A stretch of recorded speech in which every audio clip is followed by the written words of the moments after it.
ฬาสากลคนสร้างชาติสวัสดีผู้ชมนี่คือรายการฟุตบอลอินไซต์รายการที่จะนำพาทานมาพูดลึกพูดจริงเรื่องของวงการกีฬาบาดเจ็บภายในบ้านของเขาพบกันเป็นประจำทุกๆมื้อวันพฤหัสตั้งแต่เวลา 20:30 ไปจนถึง 21 โมงทางโทรภาพลาวสตาร์ชาแนลท่านผู้ชมทางบ้านสามารถรับชมรายการของพวกเราย้อนหลังได้ผ่านทาง Facebook Fanpage และ YouTube Evo Media นอกจากนั้นแล้วท่านผู้ชมยังสามารถมีส่วนร่วมในรายการของเราอยากให้รายการฟุตบอลอินไซต์นำเสนอเรื่องราวปัญหาใดแบบเจาะลึกเกี่ยวกับกีฬาบาดเจ็บภายในบ้านของเราสามารถโทรมาหาพวกเราได้ที่หมายเลขโทรศัพท์ 030-5211-275 หรือว่าจะเป็นทาง Facebook Fanpage ก็ได้เช่นเดียวกันอาทิตย์ที่ผ่านมากับการแข่งขันลาวพรีเมียร์ลีกมันและมวลลีกและนอกจากนั้นแล้วทีมใหญ่กลับมาโซฟอร์มคืนได้แล้วนอกเหนือจากนั้นอีกหนึ่งทีมที่เป็นทีมน้องใหม่และมาแหงนั่นก็คือ CSC ในตอนนี้เขาจะมาสรุปผลการแข่งขันลาวพรีเมียร์ลีกในอาทิตย์ที่ผ่านมามื้อวันเสาร์วันที่21 เดือน 5 2016 สโมสรกองทัพเสมอกับทางด้านสโมสร IDC จำปาสักไป0-0สโมสรสร้างน้อยเสียให้กับสโมสรมหาวิทยาลัยแห่งชาติไป0-2สโมสรไฟฟ้าชนะเอสลาไป5-3ซึ่งว่าในนัดนี้ผิดหวังก็คือทางด้านสโมสรกองทัพไปเสมอกับทางด้าน IDC จำปาสักไป0-0และผลการแข่งขันในมื้อวันอาทิตย์วันที่22 เดือน 5 2016 ทีมยักษ์ใหญ่ในลาวพรีเมียร์ลีกนั่นก็คือล้านสร้างในนัดนี้เปิดโตคู่ฝึกใหม่พร้อมกันกับเก็บได้3คะแนนแบบเหนือสั้นอีลีกับทางด้านสโมสรไซธานีซิตี้เปิดบ้านเสียให้กับสโมสรล้านสร้างยูไนเต็ดไป0-7นอกจากนั้นสโมสรปกสเสียให้กับสโมสรลาวโตโยต้าไป0-4สโมสร VSV ยูไนเต็ดชนะสโมสรอีสเทิร์นสตาร์ไปได้3-0และอีกหนึ่งคู่ของการแข่งขันลาวพรีเมียร์ลีกในวันอาทิตย์ CSC จำปาทีมน้องใหม่ที่ยังบ่พบกับคำว่าเสียเถื่อสามารถเอาชนะสวรรค์ยูไนเต็ดไปได้2-0ความม่วนความมันของลาวพรีเมียร์ลีกในอาทิตย์ที่ผ่านมามวนมันสำใดทางรายการของเรามีภาพไฮไลท์ให้กับท่านผู้ชมไปรับชมพร้อมกัน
สรุปตารางคะแนนการแข่งขันลาวพรีเมียร์ลีกอาทิตย์ที่ 8 อันดับที่ 1 ยังคงที่กันอยู่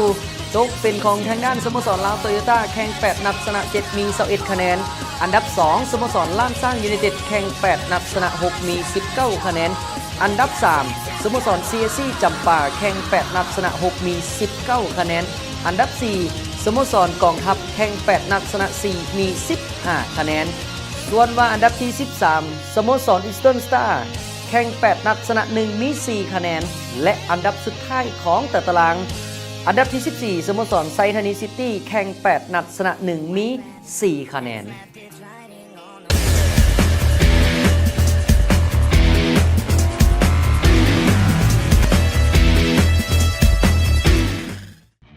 การแข่งขันบานเทะ7 คนรายการสปอนเซอร์ EPL Fan Club ลีก 2016 ฤดูกาลที่ 5 Arsenal Family FC นำโดยทุกอาภรณ์วงเกียรติคำเมสซี่เมืองลาวเบอร์มิงแฮมลาวแฟนคลับห้องแซมห้องคัดเลือก 2016 นำโดยสุรินทราไซยสิทธิ์ไซนาเบอร์ลี่ลาวแฟนคลับแซมเก่านำโดยพิทักษ์กองวาทิราช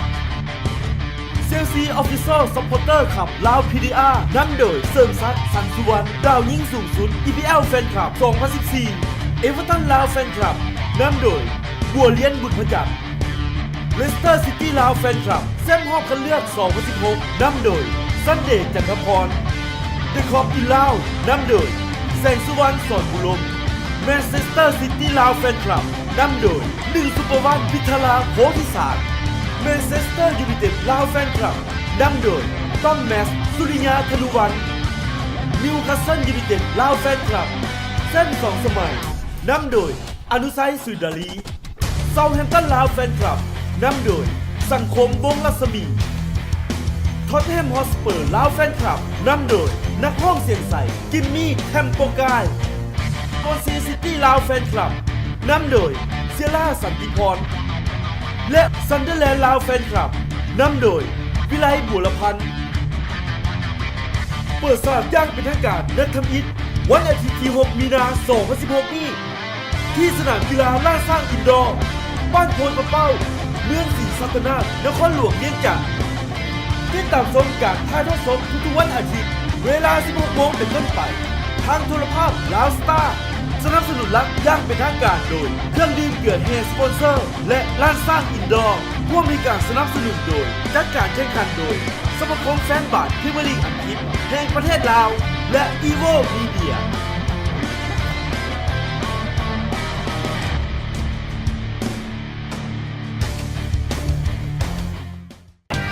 การแข่งขันบานเตะ7 คนที่ใหญ่ที่สุดอันดับ 1 ของสปป.ลาวในรูปแบบการแข่งขันที่ตื่นตาตื่นใจความม่วนความมันความดุเดือดกับบรรยากาศที่ตื่นเต้นทั้งฤดูกาลในมิตรภาพและความมีน้ำใจนักกีฬาจะกลับมาอีกครั้งกับรายการสปอนเซอร์ EPL Fan Club กำลังจะเกิดขึ้นในไวๆนี้เริ่มตั้งแต่วันที่ 6 มีนาถึงวันที่ 18 กันยายน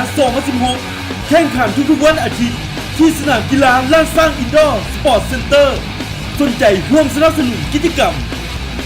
มาร่วมส่งเสริมกีฬาบาสเตะ7 คนของเราเพื่อก้าวสู่เวทีสากลเพราะเขาคือสมาคมแฟนบาสพรีเมียร์ลีกอังกฤษแห่งสปป.ลาวสอบถามข้อมูลเพิ่มเติมได้ที่สนับสนุนหลักยังเป็นทางการโดยเครื่องดื่มเกลือแห่สปอนเซอร์ร่วมสนับสนุนโดยสปอนเซอร์ EPL Fan Club มาร่วมเป็นส่วนหนึ่งในการพัฒนาวงการบาสเตะลาวให้ก้าวสู่เวทีสากล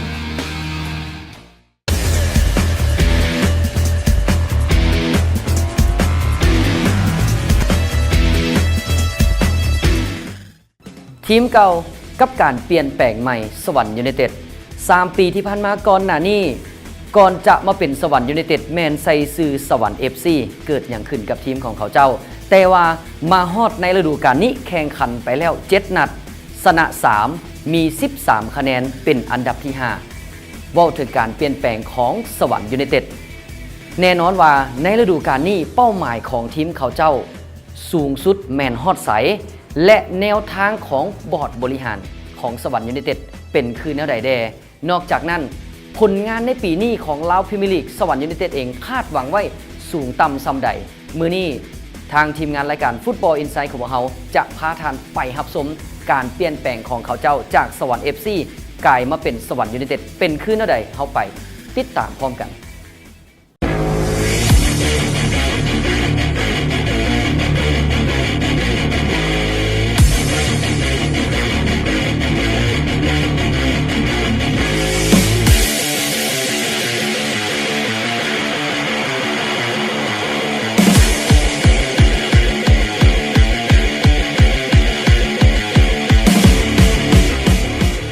สวรรค์ยูไนเต็ด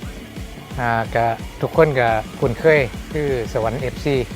ใน2ปีแรกที่มีการแข่งขันลาวพรีเมียร์ลีกเนาะแต่ว่าปีนี้ได้เปลี่ยนมาเป็นสวรรค์ยูไนเต็ดก็หมายถึงว่าซื้อทีมเปลี่ยนใหม่นะครับแล้วก็เปลี่ยนผู้บริหารใหม่แต่นักเตะส่วนใหญ่ก็เป็นชุดเก่าแล้วก็มีต่างชาติเข้ามาเสริมเป็นบางส่วนก็ถ้าบอกว่าอยู่กับสวรรค์เนี่ยก็ถือว่าปีนี้เป็นปีที่3แต่ว่าเริ่มสวรรค์ยูไนเต็ดคือปีนี้ปีแรกเรื่องการบริหารทีมในตอนนี้ก็คือเราได้เปลี่ยนผู้บริหารใหม่คือมีประธานมีผู้จัดการแล้วก็คือปีนี้เราเริ่มคือเรามีสปอนเซอร์เข้ามาซอยคือปั๊มน้ำมันเพชรมีไส้ก็ถือว่าปีนี้ก็ถือว่าเราโชคดีคือเขาเปลี่ยนทีมใหม่เปลี่ยนผู้บริหารใหม่แต่มีสปอนเซอร์เข้ามาสนับสนุนโดยที่ว่าก็ถือว่าเป็นนิมิตหมายที่ดีคือการเริ่มต้นแล้วก็มีสปอนเซอร์เข้ามาแผนเป้าหมายของทีมคือทีมก็ถือว่าเป็นทีมที่อย่างเป็นทีมที่บ่แม่นทีมที่เป็นมีงบประมาณหรือว่าทุนหลายในการทำทีมแต่เป็นทีมที่ซิวิลิตคือนักเตะทุกคนที่เข้ามาร่วมเนี่ยมีสปิริตมีจิตใจที่อยากมาพัฒนาน้ำกันเป้าหมายก็คือกสิพยายามเฮ็ดในผลงานให้อยู่ในอันดับที่ดีของลีกการพัฒนาของทีมในตอนนี้ก็คือเฮาอยากปลูกฝังให้นักกีฬารุ่นใหม่ๆหรือว่าคนที่เข้ามาร่วมกับสวรรค์ยูไนเต็ดนี่คืออยากให้เปลี่ยนทัศนคติเคยปฏิบัติอย่างไรเคยเล่นแบบใดก็คือถ้าเขามาเปลี่ยนใหม่คือมาเริ่มใหม่กับสวรรค์ยูไนเต็ดคือหลายอย่างที่นักกีฬาบางคนยังบ่เคยสัมผัสเรื่องทีมเวิร์กหรือว่าสไตล์การเล่นของทีมก็คือตอนนี้ผู้เล่นส่วนใหญ่เขาก็ได้ร่วมกันมากคือเป็นปีที่ถ้าที่ว่าคือปีที่3แล้วแต่ความลงตัวมันก็อาจจะมีแน่ดีเขาก็ถือว่าในประมาณ 70% แล้วเพราะว่าปีนี้ก็เริ่มต้นมากคือเขายังบ่แพ้ไผก็ถือว่าเขามีทีมเวิร์กคิดว่าดีแล้วแต่ว่ายังบ่ดีที่สุดแต่เขาก็สิพยายามพัฒนากว่านี้จุดเด่นก็คือนี่แหละคือนักเตะซอยกันเล่นนะแล้วก็เวลาวางแผนลงไปนักเตะก็คือพยายามเอาสิ่งที่เขาแนะนำลงไปใส่มันก็ได้ผลความคาดหวังของทีมนะสำหรับทุกคนหรือว่าผู้บริหารทุกคนก็คือต้องการผลงานที่ดีนั่นแหละแต่ว่ามันสิจบแน่นดับใดก็อีกเรื่องนึงแต่เขาก็สิพยายามแก้จุดบกพร่องที่เขามีข้าพเจ้าชื่อบุญพระจันทร์บุญกองตำแหน่งการหลินกองหนาทางปีครัวเบอร์ 17ร้านกับซ่อมหลินกับในทีมเนาะเพราะว่าเพิ่นโค้ชพี่เอกเห็นเตะหลินเตะยังเพิ่นเขามาห่วมในทีมนำปีหลังก็ผลงานก็แบบดีบันไดมาปีนี้ก็ดีเนี่ยดีขึ้นเพราะมีคนเขามาเสริมใหม่หลายเขาก็พัฒนาซ่อมขึ้นหลายๆเนาะมาซ่อมดุในทีม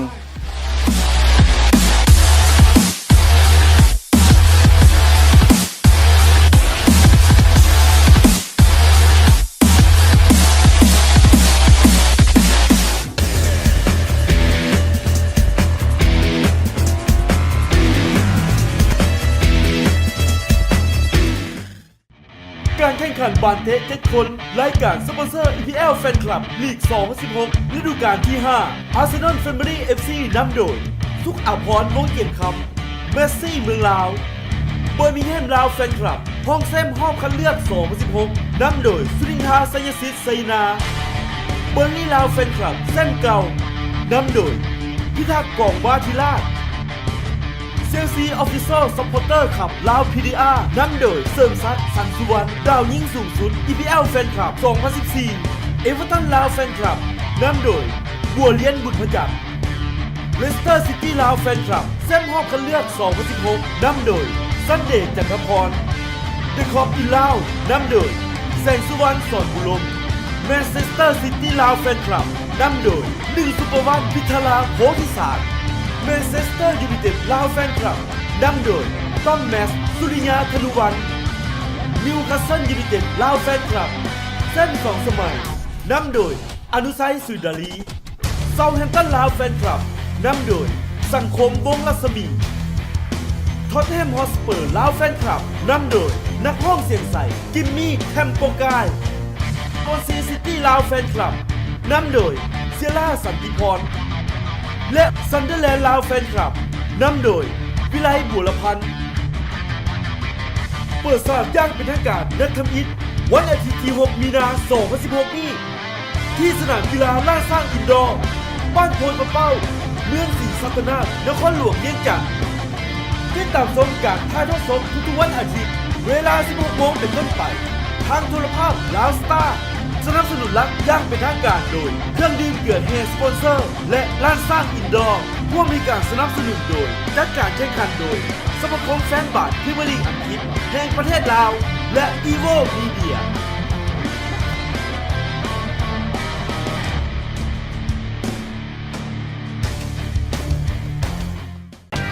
การแข่งขันบาสเตะ7คนที่ใหญ่ที่สุดอันดับหนึ่งของสปป.ลาวในรูปแบบการแข่งขันที่ตื่นตาตื่นใจ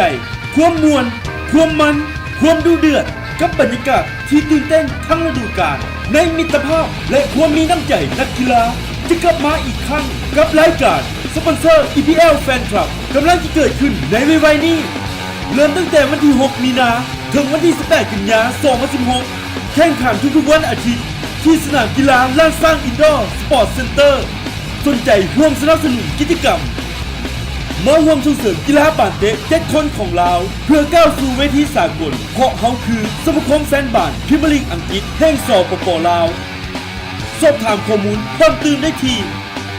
สนับสนุนหลักย่างเป็นทางการโดยเครื่องดื่มเกลือแห่สปอนเซอร์ร่วมสนับสนุนโดย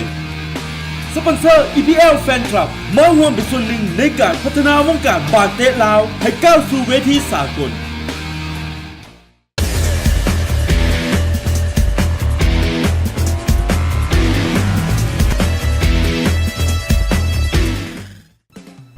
ท่านผู้ชมเกี่ยวกับวงการกีฬาบาสเตะภายในบ้านของพวกเราโดยเฉพาะแมนทีมชาติลาวสุดใหญ่ยังบ่ทันมีอย่างโดดเด่นในรายการแข่งขันในระยะที่ผ่านมาแต่ว่าในโมโมนี้ทีมชาติลาวสุดใหญ่ของพวกเราสัมผัสจะได้เข้าร่วมการแข่งขัน AFC Asian Cup 2019 ในรอบคัดเลือกมาเบิ่งว่าทีมชาติลาวสุดใหญ่ในครั้งนี้มีหยังจะมาพิสูจน์ให้กับแฟนบาสชาวลาวของพวกเราได้เห็นถึงการพัฒนาในปัจจุบันนี้โดยเฉพาะครูฝึกใหญ่นั่นก็คืออาจารย์วรกร พรหมภักดีซึ่งอาจารย์ได้รับโอกาสในการคุมทีมชาติลาวสุดใหญ่ในครั้งนี้ก่อนหน้านี้อาจารย์เองแมนเป็นได้เพียงแต่ผู้ช่วยครูฝึกแต่ว่าในครั้งนี้ได้รับโอกาสเป็นหัวหน้าครูฝึกทีมชาติลาวสุดใหญ่มาเบิ่งว่าแนวทางของอาจารย์และทัศนคติของเพิ่นต่อกับทีมชาติลาวในสุดนี้มีอย่างแน่ทางรายการของเราจะพาทานไปรับชมในระยะของแฟนโซน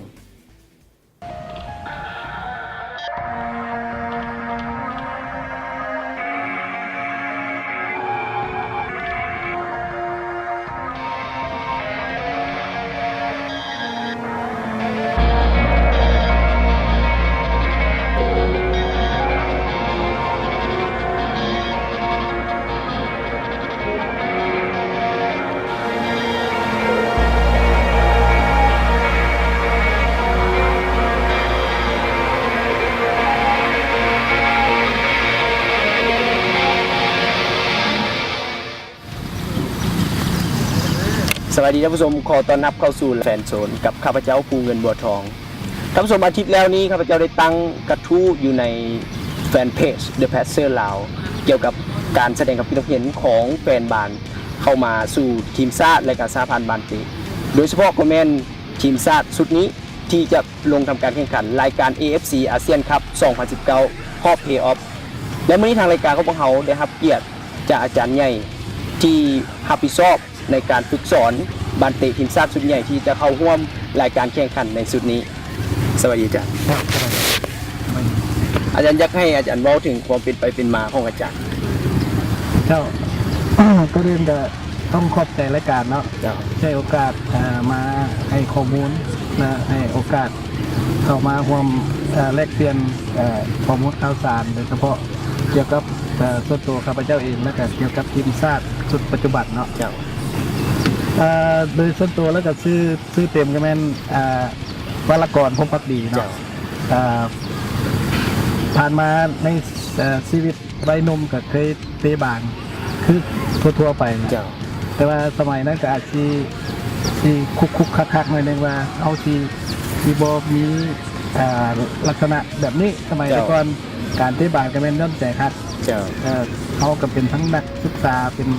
ทั้งนักกีฬาไปพร้อมๆกัน เจ้า และในช่วงที่เรียนหนังสือสมัยที่ว่ามัดจริงๆจังๆกับเตะบานก็เป็นสมัยที่เรียนต่อโรงเรียนก่อสร้างที่สนามชั้นสูงเนาะ เจ้า สมัยนั้นพวกรุ่นอ้ายเพิ่นให้โอกาสได้ไปอยู่ร่วมทีมกับเพิ่นแล้วก็ได้เตะในระดับสายกอสมัยนั้น เจ้า แล้วก็เพิ่นว่าเรียนรอดปีสุดท้ายก็เคยไปติดทีมชาติไปคัดเลือกทีมชาติเมื่อเป็นติด เจ้า แต่ว่าแต่ย้อนอาจจะเป็นย้อนเอาสภาพเอาบ่พอบอกเอาทั้งเรียนหนังสือได้ เจ้า ทั้งลินกีฬาได้ก็ไปคัดเลือกแต่ก็ได้ไปเป็นตัวสำรองบ่เลือกบ่ได้ลงแข่งขันเป็นเรื่องเป็นราวอันนั้นมันสมัยเป็นนักเตะแต่ว่าในเตะได้ก็เป็นระดับสายกอสมัยนั้น อ๋อ ครับ อาจารย์คือบางคนบ่ทันรู้ว่าอยู่ประเทศลาวเขานี่มีโค้ชที่เป็น A ไลเซนเพียงคนเดียวก็คืออาจารย์เอง ครับ อยากให้อาจารย์เว้าถึงในเรื่องของ A ไลเซนเนี่ยครับ เพราะเรื่องอันเอไลเซนเนี่ยก็มันก็บ่เป็นเรื่องแปลกแต่ก็บ่เป็นเรื่องที่เขาว่ามันก็เป็นเรื่องที่ง่ายแต่ว่ามันเป็นเรื่องบังเอิญที่ว่าเขามักบ้านไปเท่านั้นหลังจากที่เขาเซาใจบาทเนาะ เจ้า ย้อนความคิดว่าหาว่าเขาเซาแล้วหาว่าเป็นไปได้บ่เพราะว่าเขาคิดว่าจะได้สมัยก่อนเขาเป็นนักเตะ เจ้า เขาลงวิครูฝึกที่มาแนะนำแต่ว่าในการเรียนตะวิดนี่ก็บ่ได้คิดว่าสิไปฮอดใส่ไล่ซอกไล่เส้นบ่แต่ว่าคิดว่าอยากมาเรียนเพื่ออย่างเพื่อจะไปสอน เจ้า เพื่อที่ไปพัฒนาไปอย่างประมาณนั้นซื่อๆกลัวสิมาได้ไล่เส้นนี่ต้องป้าอีกตั้ง10 ปี ช่วงเวลา10 ปีซึ่งที่จริงถ้าว่าเขามีโอกาสเนี่ยก็อาจจะได้ไปโดดแล้วแต่ว่าเขามีโอกาสไปเรียนมันปี2012แต่ว่าถามว่าเขาสิคิดว่าเขาได้ไปเรียนบ่เขาก็ยังบ่ได้คิดเพราะว่ามันทิ่มระยะโดดแล้วและโอกาสที่เขาได้เฮ็ดครูฝึกเขาก็บ่ได้เฮ็ดเป็นประจำหรือว่าต่อเนื่องอะนะแต่ว่าย้อนว่าสิ่งที่เขาสามารถมาฮอดจุดนี้ได้ก็ย้อนว่าทางสหพันธ์บันเตนี่เพิ่นมักให้เขาไปมีกิจกรรมร่วมเพิ่นแต่ว่าหลังจากได้ดีไลเซนแล้วเขาก็ได้ไปร่วมในการฝึกอบรมหมายว่าเป็นผู้ช่วยแปลภาษาบ่ เจ้า เป็นผู้ช่วยวิทยากรบ่หรือว่าเป็นผู้ประสานงานในคอร์สซีเส้นบีไลเส้นที่ว่ารุ่นน้องก็จะเรียนมานะ เจ้า เขาก็เลยมีโอกาสได้ไปแลกเปลี่ยนบทเรียนกับครูฝึกต่างประเทศได้แลกเปลี่ยนบทเรียนกับอาจารย์ คืออาจารย์อยู่ในวงการกีฬาบันเตะมาเรียกว่าเป็นเวลาหลาย10 ปี เนาะ อาจารย์มองว่าปัจจุบันนี้อาจารย์เห็นการเปลี่ยนแปลง หรือว่าการพัฒนาวงการกีฬาบันเตะลาวเขาคืออะไร ว่าถึงการเปลี่ยนแปลงนี่มันก็เปลี่ยนแปลงหลายละ เจ้า หลายเติบพุ่นแหละหลายอยู่บันไดบ่ว่าจากที่สมัยก่อนเนาะท่านว่าเตะบานก็เป็นเตะบานแบบมวยวัดเนาะ เจ้า แต่ว่าเดี๋ยวนี้เขาเตะบานเขาก็ยังมีรูปแบบมีครูฝึกมีระบบ มีการพัฒนามีการส่งเสริมโดยเฉพาะประเทศอื่นหรือว่าโดยเฉพาะประเทศเราเองการนิยมการเตะบานก็หลายขึ้น เจ้า และการพัฒนาหรือว่าการเรียนรู้ก็มีแบบแผนขึ้น เจ้า โดยเฉพาะเรื่องเตะบานนี่เด็กน้อยที่ก็จะเริ่มแต่ยังน้อยอีหลี เจ้า เรียนตั้งแต่พื้นฐานจน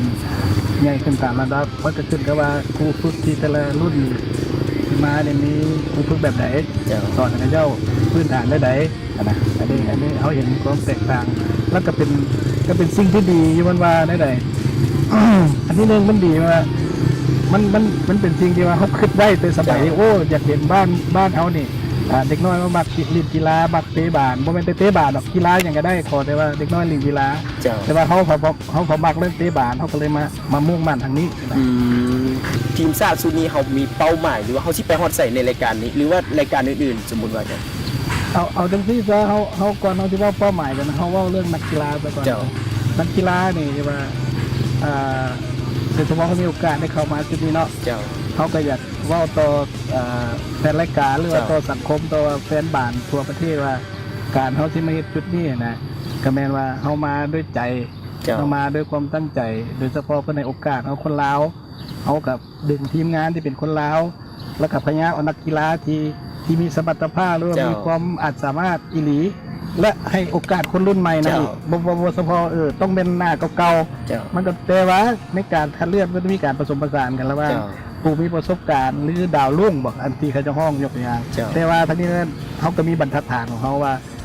ให้ทางแฟนบ้านสบายใจ อันนี้คือว่าเขาเลือกมาแบบว่าย้อนความสามารถเขาอีหลี เจ้า เลือกมาย้อนผลงานเขาอีหลี เจ้า แล้วเลือกมาย้อนว่าเขามีโอกาสที่จะมาซอยทีมเขาอีหลี เจ้า บ่มีคำว่าคนเจ้าคนควายบ่มีเพราะว่าบ่มีนอกมีในอันนี้มาจากมาตรฐานอีหลี เจ้า อันนี้เขากล้าเว่าได้ เจ้าและท่านนี้ก็ขอขอบใจอาจารย์หลายๆเนาะที่สละเวลาให้พวกเราได้มาโอ้หลมโดยเฉพาะคอมเมนต์ได้มาแลกเปลี่ยนให้บรรดาแฟนบานได้เข้าใจท่านผู้ชมและนี่ก็แม่นบทสัมภาษณ์ของอาจารย์วรกรพรหมภักดีซึ่งว่าเป็นครูฝึกใหญ่สุดทีมชาติที่จะแข่งขันรายการ FC อาเซียนครับ 2019 รอบ A-Off นี้หวังว่าแฟนบานคงจะเข้าใจหลายๆอย่างแล้วก็หลายๆด้านที่พวกเขาได้สัมภาษณ์กันมาเมื่อกี้นี้ และตอนนี้พวกเขากลับไปหาลิขิตดาวมณีจันทร์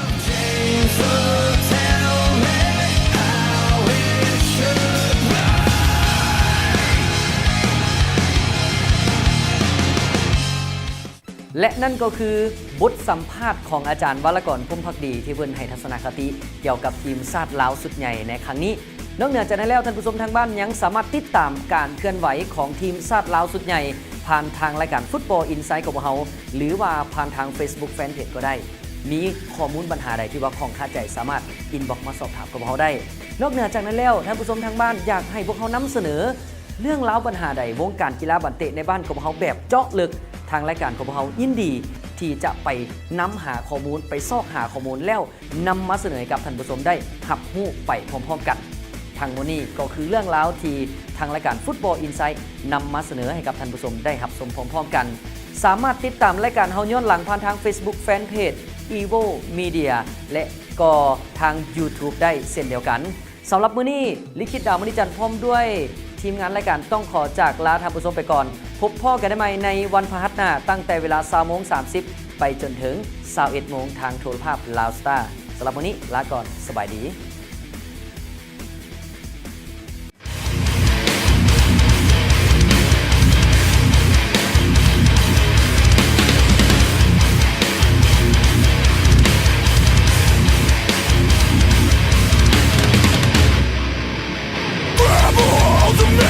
Like on my hands up, pulling out from this darkness. It's so